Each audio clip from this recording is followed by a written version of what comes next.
This is Dave Hanson. I'm a local pastor at the Yakima Vineyard in central Washington. Poverty here in Yakima is pretty extreme. Working to be outward leaning, our church has been proximate in places throughout the city and county where the need seems so great. As we have developed partnerships with other churches and community stakeholders with an effort to scale our outreach to the need, I have routinely sat in collaborative meetings with local police and prosecutors and judges. I know the people who hold these positions, and they know me. We've worked together on a lot of different projects, but frankly, I think having looked back at these last 3 weeks, I think maybe my role there might need to change a little bit. In Isaiah 58, verses 1 through 6, using the ESV, cry aloud, do not hold back. Lift up your voice like a trumpet. Declare to my people their transgression, and to the house of Jacob their sin. Yet they seek me daily, and delight to know my ways, as if they were a nation that did righteousness and did not forsake the judgment of their God. They ask of me righteous judgments. They delight to draw near to God. Why have we fasted and you see us not?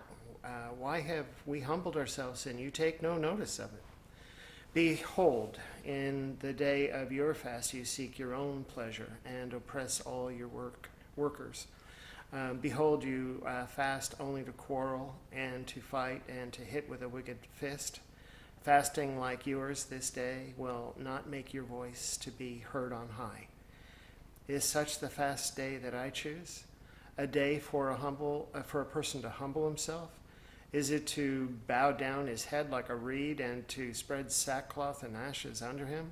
Will you call this a fast and a day acceptable to the Lord? Is not this the fast that I choose? To loose the bonds of wickedness, to undo the straps of the yoke, and to let the oppressed go free, and to break every yoke. We are approaching the end of our third week of, We are approaching the end of our third week of protests by people throughout these United States that are beyond their breaking point over the unjust death of yet another black person in the hands of law enforcement.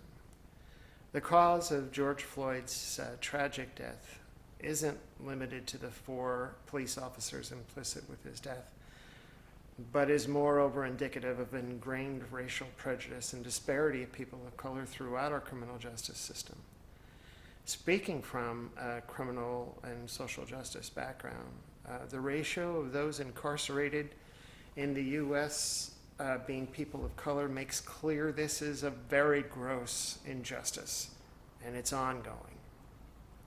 Frankly, demonstrations across the country on this matter are both righteous and within the constitutional rights of people within our borders. Marching or otherwise demonstrating is how we defend that Constitution. I served 4 years in the U.S. Army, intent on defending freedom and liberty for all. But I'm only now beginning to realize how shallow my understanding has been with regards of who's protected by that Constitution. Unprovoked harm inflicted on someone is always unjust and wrong. To my understanding, destroying or looting someone's business who plays no role within justice is like throwing a punch before you know who you're hitting or why. However, in a 1966 interview, Martin Luther King Jr. was asked about some black activists' departure from the peaceful approach he advocated for to address racial injustice. He said this: "The cry of black power is at bottom a reaction to the reluctance of white power to make the kind of changes necessary to make justice a reality for the Negro." In that interview, he called a riot the language of the unheard. As hard as it may be for some of you to hear, I believe most people, all skin colors, ethnicities, and religious groups, struggle with some level of ingrained prejudice. In a setting where one group is larger or holds more power, a disparity of others is often the result. Holding power, whether it's wealth, dominance, positionally or politically, seem to be at the core of our comfort with apathy and ignorance of others. We count on the police, the prosecutors, judges, who have the same ingrained prejudice we do. They are there to uphold the peace. We rely on them for justice and count on them to keep us all safe. But how can that work when racial profiling or more aggressive treatment of people of color and tragically unjust prison statistics, all of which are so common? Police are our first responders. They should be honored and respected. But when our trust in them is broken, the injustice seems far greater. Peace can only be accomplished with that justice. But that's a tough sell when you're confronted with police lined up in battle gear and using brutal tactics to, and I quote, take back the streets. I believe education is essential.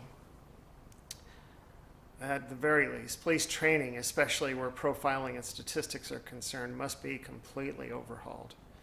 In fact, training about profiling needs to change in a lot of places. Shopping centers, real estate, politics especially. Even more important, what we teach our children just has to change as well. In that wonderful movie, South Pacific, there's a quote there, you're not born with it. It happens after you're born. You have to be taught to hate and fear. You have to be carefully taught.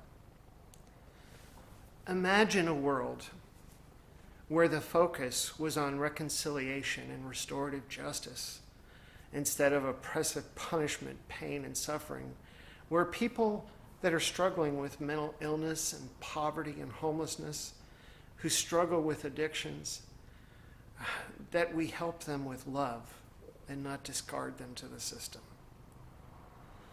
Phil Stroud, Vineyard USA, said this: "We, the people of the vineyard, are going to stay the course of believing and longing to see the kingdom come, on earth as it is in heaven. People from every tribe, tongue, and nation as one. This is not something we wait for someday, when all the trouble is gone, because we hold a theology that says that future reality has invaded the present. We will settle for nothing less, right now, as the kingdom continues to come." Diversity in the vineyard is not part of a slogan, but a destiny. To that end, we commit ourselves. I really appreciate your time, and I think we have a great opportunity. I hope you can see it.